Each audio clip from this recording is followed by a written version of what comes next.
Students मुझे बोलते हैं कि जब वो ओपीडी में बैठते हैं वो बीमारियों की डायग्नोसिस मॉडर्न के हिसाब से ही करते हैं कि आयुर्वेद में तो पता नहीं कैसे कैसे डिस्क्रिप्शन दिया हुआ है, कहीं किसी जानवर से, कभी किसी नदी से, किसी पहाड़ से, पत्थर से, यहाँ तक कि जानवरों के टंग से बीमारियों का आइडेंटिफिकेशन करना बताया है, जो कि बहुत ही मुश्किल है और याद भी नहीं रहता है। लेकिन मॉडर्न मेडिसिन तो कितना साइंटिफिक और डिटेल्ड है, वहाँ पे एग्जैक्टली बिल्कुल प्रिसाइज डिस्क्रिप्शन है, प्रिसाइज पैथोजेनेसिस है, प्रिसाइज कॉजेज है, इसलिए हम तो डायग्नोसिस मॉडर्न से ही करते हैं। चलते हैं ओपीडी के एक केस पे और देखते हैं कि आयुर्वेद का नदी, नालों, जानवरों से किया गया कंपैरिजन ज़्यादा काम आता है या फिर मॉडर्न मेडिसिन के deep, precise, comprehensive, detailed theories.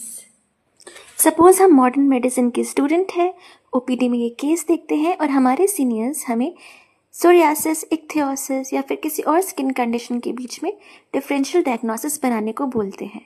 हम घर आके पढ़ाई करने के लिए बुक खोलते हैं तो कुछ ऐसा होता है। एज यू कैन सी, यहाँ सोरियासिस के लिए बताया है कि psoriasis is a non infectious chronic inflammatory disease of the skin characterized by well-defined erythematous plaques with silvery scale with a predilection for the extensor surfaces and scalp and a chronic fluctuating course.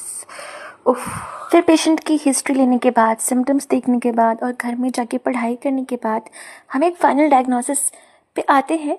लेकिन जब treatment वाले portion पे पहुंचते हैं तो देखते हैं अरे ये क्या, इक्थियोसिस और सोरियासिस दोनों का मैनेजमेंट लगभग तो सिमिलर ही है। वैसे हर केस में ऐसा हो ज़रूरी नहीं, लेकिन यहाँ पर ऐसा है तो मन में आता है कि अरे यार, इससे अच्छा तो हम सीधे मैनेजमेंट ही कर दिए होते। इतना पढ़ाई करी है, याद रहेगा भी कि नहीं पता नहीं।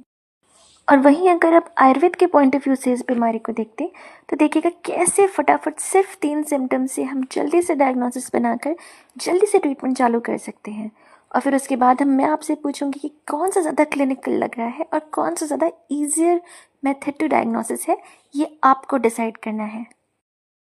वहीं चरक संहिता में एकक कुष्ठ के 3 सिम्टम्स बताए हैं जिससे हमें डायग्नोसिस करना है। पहला है अस्वेदनम, मतलब जो बहुत ड्राई होगा। महावास्तु, मतलब इसका पैच बड़ा होगा, छोटे पैचेस नहीं होंगे। मत्स्य शक्लोपमम, यानी कि इसमें देखते ही आपको पहली नज़र में मछली याद आ जाएगी, बिल्कुल silvery scales like that of the fish. And I am so happy to notice कि यहाँ पर आयुर्वेद कितना स्मार्टली काम करता है। जब ट्रीटमेंट मोडालिटीज़ दोनों केसेस में सेम ही होनी है तो फिर इतना डिटेल्ड, कॉम्प्रिहेंसिव पैथोजेनेसिस और कंफ्यूजिंग डिस्क्रिप्शन की ज़रूरत नहीं है।